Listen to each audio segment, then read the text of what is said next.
La plupart sont des aircars réservés à l'upper class, et les autres des air-taxis habituellement dédiés aux habitants. La police de l'air dépendant de la TMA surveille sans cesse cet espace et peut intervenir très rapidement en cas de problème. L'airpark est une zone de parking et aussi une station d'air-taxi. Tous les toits des buildings d'habitation et des bâtiments officiels en possèdent un. Nul piéton ne sillonne plus la cité car il est strictement interdit de marcher dans les rues. Ainsi, la promiscuité des foules est évitée et la population est protégée de dangereux virus. Elle est aussi privée du droit de se rassembler. Dans les air-taxis, chacun doit porter un casque de protection à respiration autonome. Les bâtiments publics, buildings d'affaires et les unités d'habitation privées sont sécurisés par un système de purification de l'air très élaboré. La paranoïa des virus létaux a atteint des sommets après les 7 guerres. Esrim jette un œil sur son Holloway. Nous disposons de 13 BT. Le BT ou Biotech Time est la nouvelle mesure du temps établie par la révolution du Life Tech Time. Pour discuter avant que nos Holloways se rallument automatiquement. Je ne veux pas faire ce séjour. Je ne me sens pas en état. Tu n'es absolument pas en cause. Esrim pousse un soupir de soulagement. J'ai bien vu que tu n'étais pas à l'aise chez mes parents. Il faut dire que ma mère est un peu, disons, intrusive. Non, détrompe-toi, ce n'est pas ça. Attends, je cherche les bons mots. Sheva marque un temps de réflexion avant de reprendre. J'ai plein d'images qui me viennent en tête et qui embrouillent mes pensées à certains moments. Ça me déstabilise. Ces visions sont de plus en plus rapprochées maintenant. Je ne comprends pas pourquoi. Suis-je folle ou hallucinée? Ça me rend nerveuse et très inquiète. J'ai comme des flashs, des visions, des choses que j'aurais vécues, mais dont je n'ai pas un souvenir permanent. Comme si ma mémoire se détraquait. Je vois un monde et des gens très différents d'ici, et j'ai l'étrange impression de bien les connaître. Elle se tourne vers Esrim et plonge dans son regard avec un air triste. Tu vois que je ne peux pas rester comme ça.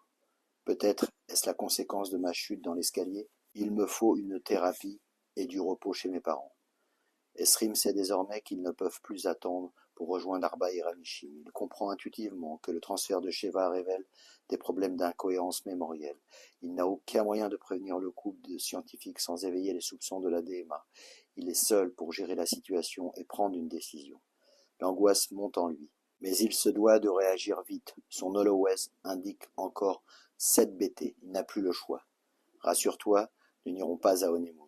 De plus, je crois connaître la raison de ce qui t'arrive. Comment cela? Sheva prend un air très surpris. Laisse-moi t'expliquer. Essaye de ne pas m'interrompre, s'il te plaît, car c'est assez difficile à dire et les BT défilent vite. En fait, il n'y a pas de séjour de prévu. C'est un stratagème pour rassurer mes parents. Oui, nous devons partir, mais pour réaliser un projet extraordinaire. Arba et Ramishim l'ont élaboré et préparé depuis longtemps. Ils ont besoin de moi pour mes compétences et ils ont besoin de toi pour me convaincre de les suivre dans cette aventure. Rassure-toi, ma Sheva, malgré le fait que je tienne beaucoup à toi. Ils m'ont aussi convaincu avec de solides arguments scientifiques de tenter cette aventure, car ce sont de grands scientifiques et leur projet totalement hors norme m'a immédiatement séduit. Sheva commence à s'inquiéter. Je n'y comprends pas grand-chose, sauf que mes propres parents m'ont manipulé alors. Et je ne vois pas le rapport avec mes visions. On m'a drogué, c'est ça? Je sers de cobaye? Mais non, écoute-moi, je vais maintenant t'expliquer selon moi la vraie raison de tes flashs bizarres. Mais il faut que tu me promettes de rester calme. Je vais t'aider et te soutenir de tout mon cœur. Alors c'est quoi? Là tu m'inquiètes vraiment. Voilà, tu viens de l'autre monde, le monde religieux. Tu as été transféré il y a peu, et tu es le premier être humain à l'avoir été. Arba, Remeshim et leurs cousins et cousines qui vivent dans le monde religieux ont inventé des machines fabuleuses afin de réaliser cet incroyable exploit. Mais attention, tu n'es pas un cobaye, tu étais consentante et même très heureuse de le faire. Tu voulais quitter le monde religieux pour vivre en liberté. Ton transfert s'est bien passé, mais théoriquement, tu devais ne plus avoir de souvenirs de ton ancienne vie. Tes visions proviennent donc d'un phénomène qui ne devait pas se produire. Voilà ce que je peux comprendre de ton problème actuel. Sheva est abasourdie. Elle semble rentrer en elle-même, mutique, plongée dans une torpeur qui l'empêche d'exprimer la moindre émotion. Puis brusquement elle érupte. Je ne peux pas croire à tes folles explications, c'est impossible, tu me mens. C'est pourtant l'exacte vérité et je serais vraiment le dernier à vouloir te mentir. Esrim essaye de la calmer, comme il peut, en la tenant par le bras. Arba et Ramishim ne sont pas mes parents alors?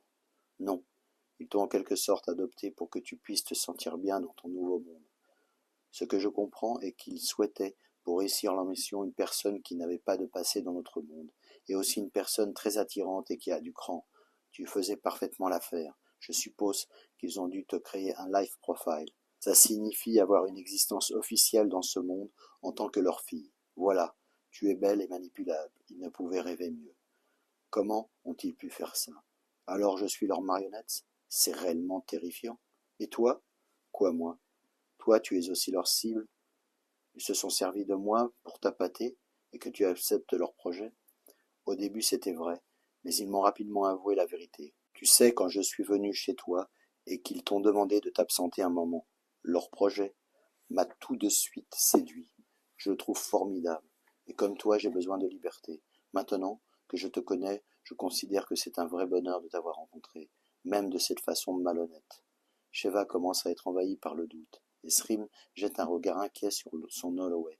Nous n'aurons bientôt plus de BT. Regagnons l'Aircar. J'ai besoin de passer au labo avant notre départ. Soudain, sans réfléchir, Sheva se saisit de l'Holloway d'Esrim.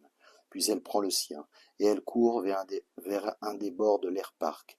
Elle balance les deux appareils par-dessus le parapet de sécurité qui entoure le toit du building. Le caractère et la personnalité de Shinred viennent soudain de ressurgir sous la peau de Sheva. Esrim la rattrape et la saisit par le bras. « Es-tu devenue folle? Viens, partons d'ici. » Sheva le tire par le bras. Il résiste un moment puis se laisse entraîner vers un air-taxi libre et parqué à quelques dizaines de mètres. Il monte rapidement dedans. Sheva s'adresse à l'enregistreur de bord. « Conduis-nous vers la mer. » Elle s'adresse à Esrim. « Comment s'appelle cette plage au sud de la ville que tu aimes bien et dont tu m'as parlé hier? »« Royce Beach. »« Conduis-nous à Royce Beach. » Le speaker intégré répondit. « Royce Beach, 2 unités MT, monnaie Tech Time. Je débite sur le compte de Esrim Patterson. » La reconnaissance faciale couplée à une identification par la paume de la main pour pénétrer dans l'air-taxi a permis l'identification et l'enregistrement de 2 passagers. Après un court trajet, l'air-taxi les dépose sur l'Airpark, au sol proche de la plage de Royce Beach. Un vent printanier balaye le littoral. Ils sont maintenant sur la plage, accompagnés de 2 oiseaux marins de la même espèce. Ils se laissent choir sur le sable, légèrement mouillé par les embruns.